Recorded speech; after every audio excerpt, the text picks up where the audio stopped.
That was the one festival that they had, the one Sabbath day with a small s. What about unleavened bread, which was Nisan 15? This is the very next day, Nisan 15. This was fulfilled with Christ in the grave. What about first fruits, Nisan 16? The very next day, this was fulfilled through the resurrection. Every single one was a type meeting an antitype. Sivan 6, which was the fourth festival, which was the Feast of Weeks, was fulfilled in Pentecost. This was the harvest of souls that was to take place. And just as the Old Testament festivals were a shadow of things to come in the New Testament, so the crucifixion, Christ in the grave, the resurrection, and Pentecost were a fulfillment, or the fulfillment of that shadow which came to be nailed at the cross. The Old Testament were a shadow of things to come. The New Testament are fulfilled in Jesus Christ.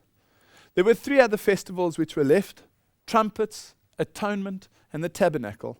We'll be discussing those in a bit more depth in a later lecture. But trumpets is an indication pointing towards also fulfillment in Jesus Christ, but just not at that time. Trumpets points towards the second Advent movement.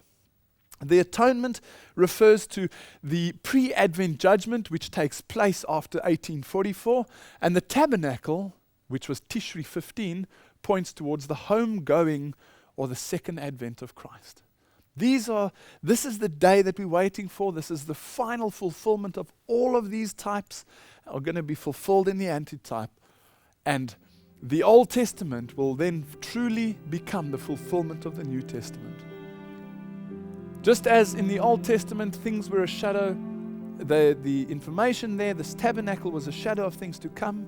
In the New Testament, everything is fulfilled in Jesus Christ.